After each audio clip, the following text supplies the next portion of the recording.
नमस्कार, स्वागत है आप सभी का। मैं हूं नैन्सी गौतम। शाम के 6 बज चुके हैं और वक्त हो चला है शहर शहर खबर का। इस बुलेटिन में तेज रफ्तार और पूरे विस्तार के साथ हम आपको आपके शहर, आपके कस्बे की खबर दिखाएंगे। इस खास बुलेटिन में सिर्फ महानगर ही नहीं बल्कि छोटे बड़े हर शहर की खबरें और उसका अपडेट आपको बताएंगे। तो चलिए बुलेटिन की शुरुआत करते हैं आज की सबसे बड़ी खबर से। बिजनौर के मजार कांड में 2 मुस्लिम भाइयों के षड्यंत्र का खुलासा तो पहले ही हो चुका था, लेकिन अब नफरती ब्रदर्स का इंटरनेशनल कनेक्शन सामने आने के बाद अंतरराष्ट्रीय साजिश के तार जुड़ने लगे हैं। और यही वजह है कि इस अंतरराष्ट्रीय साजिश का पर्दाफाश करने के लिए नेशनल इन्वेस्टिगेशन एजेंसी यानी एनआईए की एंट्री हो गई है। दरअसल 2 सगे मुस्लिम भाइयों कमाल और आदिल ने भगवा पगड़ी पहनकर मजार पर हमला किया था। बिजनौर के शेरकोट थाना क्षेत्र में 3 मजारों में इन दोनों भाइयों ने तोड़फोड़ की थी। कमाल और आदिल ने मजार की चादरों और पर्दों को जलाकर राख कर दिया था। दोनों सगे भाई जब पकड़े गए और तफ्तीश हुई तो इनका इंटरनेशनल कनेक्शन सामने आया। ये पता चला है कि कमाल का कनेक्शन कुवैत और सऊदी अरब तक था। इन नफरती ब्रदर्स के इंटरनेशनल कनेक्शन को खंगालने में अब एनआईए भी जुट गई है। सावन के महीने में जब कांवड़ यात्रा होती है तब कांवड़ियों की तरह वेशभूषा रखकर भगवा पगड़ी पहनकर कमाल और आदिल ने मजार में घुसकर तोड़फोड़ की थी ताकि माहौल खराब हो। हमलावर को भगवा वेशभूषा में देखकर यह संदेश जाता कि हमलावर हिंदू समुदाय से है और ऐसे में माहौल खराब होने का अंदेशा रहता। हालांकि जब पुलिस ने इन हमलावरों को पकड़ा तब यह साफ हो गया कि इन दोनों सगे मुस्लिम भाइयों की साजिश बेनकाब हो गई और इलाके का माहौल खराब होने से बचा लिया गया। लेकिन इन दोनों भाइयों की साजिश कितनी बड़ी थी और इस षड्यंत्र का क्या इंटरनेशनल कनेक्शन था, इसका पर्दाफाश अब सबसे बड़ी जांच एजेंसी एनआईए करने वाली है। संभल में सड़क से गुजरते कांवड़ियों के जत्थे पर छत से थूकने और पत्थर फेंकने का मामला सामने आया। घटना के बाद खग्गूसराय मोहल्ले में हंगामा शुरू हो गया। आरोपियों पर कार्रवाई की मांग करते हुए कांवड़िए सड़क पर बैठ गए। समझाने पर कांवड़िए आगे बढ़े लेकिन कुछ ही दूरी पर जाकर बीच सड़क पर बैठ गए। अफसरों के समझाने पर आरोपियों के खिलाफ तहरीर देकर करीब पौने घंटे बाद कांवड़िए आगे बढ़े। दरअसल मामला सोमवार की शाम करीब 6 बजे का है। स्थानीय लोगों के मुताबिक करीब 50 कांवड़ियों का एक जत्था खग्गूसराय से गुजर रहा था। अचानक कुछ कांवड़िए भड़क गए। उनका आरोप था कि छत से कांवड़ पर थूका गया और पत्थर बरसाए गए। इस आरोप के साथ जत्थे में शामिल सभी कांवड़िए आक्रोशित हो गए। आर्य समाज रोड पर धरने के अंदाज में बैठकर उन्होंने आरोपियों पर कार्रवाई की मांग शुरू कर दी। जानकारी मिलते ही पुलिस के और दोषियों के खिलाफ सख्त कार्रवाई का आश्वासन दिया। इसके बाद मामला शांत हुआ। 2 कांवड़ियों के द्वारा यह आरोप लगाया गया कि उनको ऐसा महसूस हुआ है कि वह छत पे से किसी के द्वारा पानी फेंका गया या थूका गया। तो उसके द्वारा पुलिस उस समय मौके पर ही मौजूद थी। उनके द्वारा समझा बुझाकर उनको आगे बढ़ाया गया। आगे भी उनके द्वारा दी गई तहरीर के आधार पर उचित धाराओं में मौके पर शांति व्यवस्था पूरी तरह से कायम है। मौके पर कोई समस्या नहीं। बांदा की जेल में अपने गुनाहों की सजा काट रहे माफिया मुख्तार अंसारी का परिवार भी अब कानून की रडार पर आ गया है। मऊ में मुख्तार की ससुराल में पुलिस ने कुर्की की कार्रवाई की। पुलिस ने बाकायदा मुनादी करवाकर कुर्की की कार्रवाई की। दरअसल पुलिस मुख्तार के सालों की तलाश कर रही है। वहीं अब बाहुबली के बेटे और मऊ सदर से विधायक अब्बास अंसारी को मऊ पुलिस ने भगोड़ा घोषित कर दिया है। मुख्तार के विधायक बेटे अब्बास अंसारी के साथ साथ मुख्तार की पत्नी अफसा अंसारी को भी पुलिस ने भगोड़ा घोषित किया है। दरअसल अब्बास अंसारी और अफसा अंसारी दोनों पर पुलिस में मामले दर्ज हैं। अब्बास अंसारी के खिलाफ गैर जमानती वारंट भी जारी किया गया है, लेकिन गिरफ्तारी से बचने के लिए अब्बास अंसारी फरार चल रहा है। अब्बास और अफसा अंसारी की तलाश में पुलिस ने 5 जिलों में ताबड़तोड़ छापेमारी की है, लेकिन अब तक दोनों का पता नहीं चला है। राष्ट्रपति चुनाव में भी अब्बास अंसारी ने वोट नहीं डाला था। पुलिस का कहना है कि अगर जल्दी ही अब्बास अंसारी ने सरेंडर नहीं किया तो कठोर कार्रवाई की जाएगी। देखिए, सरकार जिस तरीके से कार्रवाई कर रही है, पुराने मुकदमे थे उनके किस तरीके से क्या घटनाक्रम थी वो तो मुझे पता नहीं है, लेकिन नियमानुसार जो भी कार्रवाई हो रही है अब वो कोर्ट में क्या मैसेज देते हैं, क्या वो अपना पक्ष रखते हैं, वो कोर्ट जो फैसला करेगा वो तो हम सब लोग स्वीकार करेंगे। अखिलेश यादव की सरकार में मंत्री रहे गायत्री प्रजापति की मुश्किलें और बढ़ गई हैं। ईडी ने लखनऊ के मोहनलालगंज में गायत्री प्रजापति की जमीन को सील कर दिया है। गायत्री की करीब 10 बीघे जमीन सीज की गई है। ये जमीन गायत्री प्रजापति ने अपने नौकर राम सहाय के नाम से खरीदी थी। इस जमीन पर प्लॉटिंग भी की जा रही थी। मौके पर पहुंची ईडी की टीम ने बोर्ड लगाकर पूरी जमीन को अपने कब्जे में ले लिया है।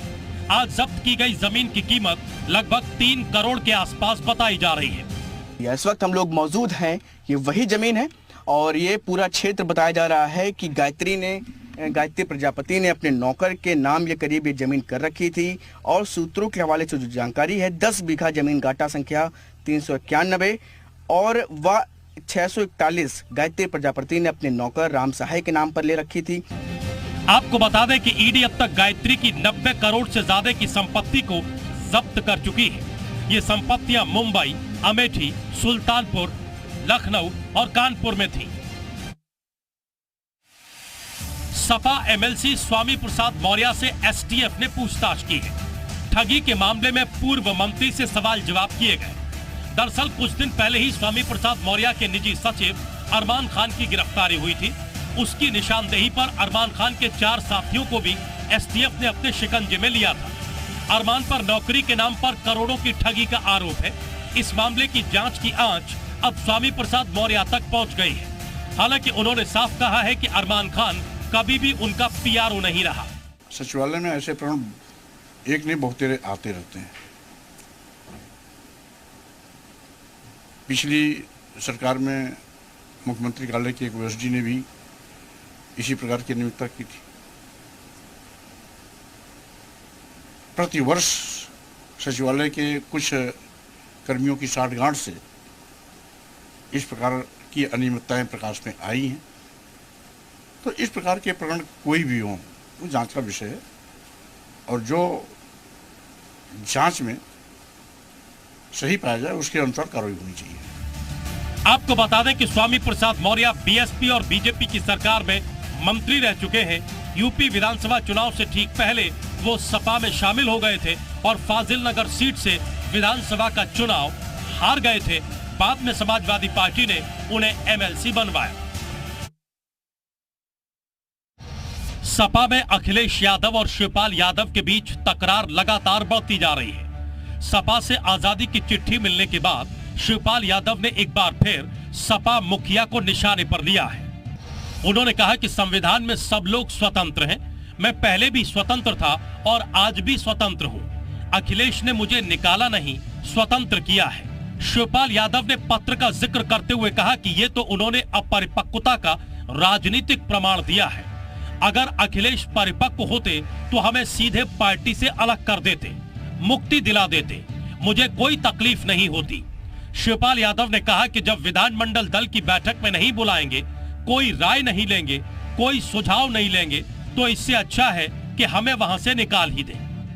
जब ये लेटर आप लोगों के माध्यम से पता चला है तो उन्होंने औपचारिक रूप से मुझे स्वतंत्र कर दिया है। तो स्वतंत्र तो मैं पहले ही से थे, स्वतंत्र तो आप सब लोग हैं, हम भी हैं। तो इससे तो अच्छा होता है ना, इससे तो अच्छा होता कि विधानमंडल दल से और समाजवादी पार्टी से निकाल देते। शिवपाल यादव फिलहाल जसवंत नगर सीट से सपा विधायक हैं। मंकी पॉक्स बीमारी के चलते उत्तर प्रदेश में हाई अलर्ट है। हालांकि अभी तक मंकी पॉक्स का कोई गंभीर केस सामने नहीं आया है। इस बीमारी से जान का कोई जोखिम नहीं है, लेकिन यूपी में स्वास्थ्य विभाग ने आपात स्थिति से निपटने की तैयारी को शुरू कर दिया है। स्वास्थ्य मंत्रालय के निर्देशों के बाद सूबे के सभी अस्पताल प्रभारियों को गाइडलाइंस भेज दी गई है। प्रदेश भर में ब्लॉक स्तर महामारी से निपटने के लिए ऑनलाइन प्रशिक्षण होगा। तैयारियों का जायजा वीडियो कॉन्फ्रेंसिंग के जरिए लिया जाएगा। मंकी पॉक्स को लेकर हम देश के दूसरे हिस्सों में जो मरीज मिले हैं उनका अध्ययन करा रहे हैं, चिकित्सकों से संपर्क में हैं। कहीं कोई पैनिक जैसी स्थिति नहीं है। हर स्थिति से निपटने के लिए सरकार पूरी तरह से तैयार है। उधर जालौन के जिला अस्पताल उरई में 10 और राजकीय मेडिकल कॉलेज उरई में 20 बेडों का मंकी पॉक्स वार्ड बनाया गया है। इसके अलावा जिले के 8 सामुदायिक स्वास्थ्य केंद्रों पर भी 4 से 6 बेडों के इमरजेंसी मंकी पॉक्स वार्ड बनाए गए हैं। मुख्यमंत्री योगी आदित्यनाथ ने कारगिल विजय दिवस पर वीर सपूतों को स्मरण करते हुए उन्हें नमन किया। लखनऊ के शहीद पार्क में आयोजित कार्यक्रम को संबोधित करते हुए उन्होंने कहा कि हम आज के ही दिन कारगिल युद्ध जीते थे। कई वीर सैनिकों ने अपना बलिदान दिया था। कारगिल के शहीदों को नमन है। कैप्टन मनोज पांडे को सर्वोच्च सम्मान मिला। शहीदों के परिवारों को मेरा नमन। देश की रक्षा में शहीद होने से बड़ा कोई बलिदान नहीं है। सरकार शहीद जवानों के परिजनों के साथ है। देश के लिए साथ में काम करना होगा। एक भारत श्रेष्ठ भारत की परिकल्पना पूरी करनी होगी। आज पूरा देश कारगिल विजय दिवस का आयोजन कर रहा है और इस अवसर पर भारत माता के उन सभी महान सपूतों के प्रति नमन करते हुए उन्हें अपनी विनम्र श्रद्धांजलि अर्पित कर रहा है। सीएम योगी ने कहा कि तिरंगा भारत की आन बान शान का प्रतीक है, इसलिए हर भारतीय अपने घर पर तिरंगा लगाए। हमीरपुर में मृतकों को मनरेगा के तहत मजदूरी मिल रही है। जी हां, ये मामला हैरान करने वाला है, लेकिन है हकीकत। दरअसल मौदहा ब्लॉक के खंडेह गांव में 1700 मनरेगा कार्ड धारक हैं, जिनमें से करीब 80 लोगों की मौत हो चुकी है। इसके बावजूद उनके नाम पर सालों से पैसा निकाला जा रहा है, जबकि 132 मजदूरों का पैसा फर्जी तरीके से निकाला जा रहा है। इस बात की जानकारी मिलते ही लोग मुख्य विकास अधिकारी के पास पहुंचे, तब जाकर मामले में जांच के आदेश दिए गए। ये प्रकरण हमारे संज्ञान में कल आया है और आज ही हमने एक उच्च स्तरीय कमेटी बनाई है और उसका कमेटी के माध्यम से हम बृहद जांच कराएंगे, शिकायतकर्ताओं को साथ में लेकर के।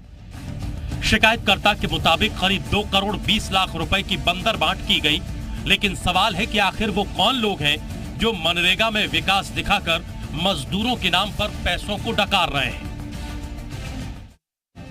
जालौन में बच्चों की जान से खिलवाड़ करने वाला वीडियो सामने आया। बच्चों की जान दांव पर लगाने वाला कोई और नहीं बल्कि उनका पिता है। जी हां, जालौन कोंच कोतवाली से एक वीडियो वायरल हुआ है। वीडियो तिराहे के पास का बताया जा रहा है। एक शख्स स्कूटी पर बच्चों को लेकर स्कूल जाता नजर आ रहा है।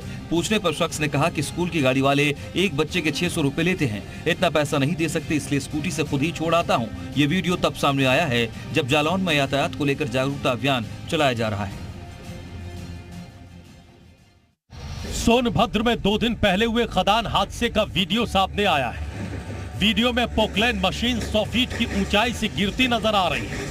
ये तस्वीरें देखकर अंदाजा लगाया जा सकता है कि यह हादसा कितना भीषण था। इस हादसे में पोकलैन ऑपरेटर और क्लीनर की मौके पर ही मौत हो गई। दरअसल खदान में मिट्टी हटाते समय मिट्टी सरकने से यह भीषण हादसा हुआ था। जालौन में ज्वेलर्स की दुकान में चोरी करने का मामला सामने आया। दरअसल इसका खुलासा तब हुआ जब सीसीटीवी में महिला चोर की करतूत कैद हुई। इन तस्वीरों को देखिए। एक महिला ज्वेलर्स की दुकान में बैठी है और कुछ सामान देख रही है। तभी महिला ने दुकान से सोने का सामान गायब कर दिया। जब दुकानदार ने सीसीटीवी चेक किया तो पता चला कि महिला ने हाथ साफ कर दिया है। फिलहाल इस मामले को लेकर व्यापारी ने कोंच कोतवाली में शिकायत की है। अब पुलिस सीसीटीवी की मदद से आरोपियों को गिरफ्तार करने की कोशिश कर रही है। सीतापुर में सांप और नेवली की लड़ाई का वीडियो सामने आया। दरअसल सकरन ब्लॉक के बहादुरगंज गांव में बारिश के चलते एक काला कोबरा झाड़ियों से निकलकर एक गलियारे में आ बैठा। इस पर नेवले की नजर पड़ गई और फिर देखते ही देखते दोनों के बीच लड़ाई शुरू हो गई। इन तस्वीरों को देखने के लिए लोगों की भीड़ जमा हो गई। तस्वीरों में देखिए सांप और नेवले आपस में कैसे लड़ रहे हैं। इस दौरान सांप बुरी तरह से घायल हो गया। इसके बावजूद नेवले ने पीछा नहीं छोड़ा। इसके बाद लोगों ने शोर मचाया, तब जाकर नेवला वहां से फरार हुआ।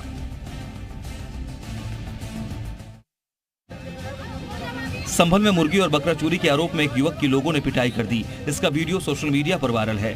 दरअसल आरोपी युवक दोबारा चोरी की वारदात को अंजाम देने की कोशिश कर रहा था। तभी मौके पर मौजूद लोगों ने आरोपी को पकड़ा और जमकर धुनाई कर दी। इसके बाद पुलिस को सौंप दिया। किसी ने चुराया? मुरादाबादी में चुराया। कौन मुरादाबादी?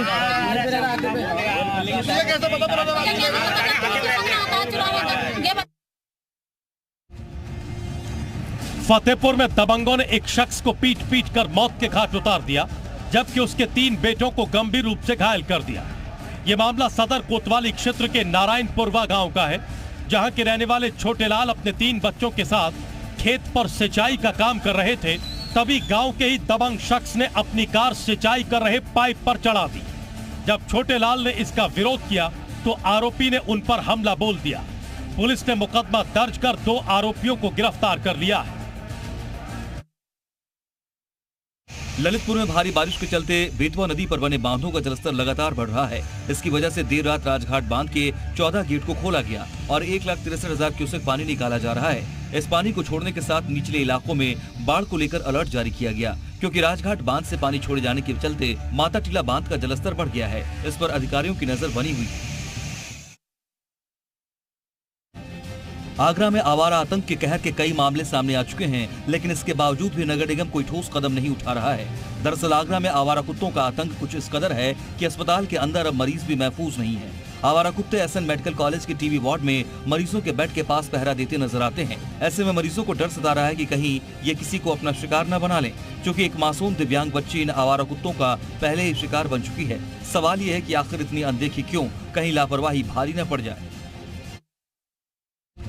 उत्तराखंड के ऊधम सिंह नगर में दोस्त ने खाने में जहर मिलाकर दोस्त की ही हत्या कर दी। पुलिस के मुताबिक दोस्त आरोपी की मां के लिए गलत भाषा में बात करता था। नहीं मानने पर उसने खाने में जहर मिलाकर अपने दोस्त को मौत के घाट उतार दिया।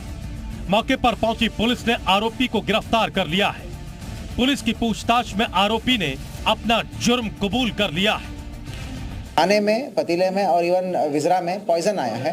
सख्त पूछताछ पर उसी का दोस्त जो उस रात को मौजूद था, उसके द्वारा कबूला गया है कि उसने सल्फास की गोलियों को मिलाया है उसमें और खाने में मिला के उसको मार दिया गया है।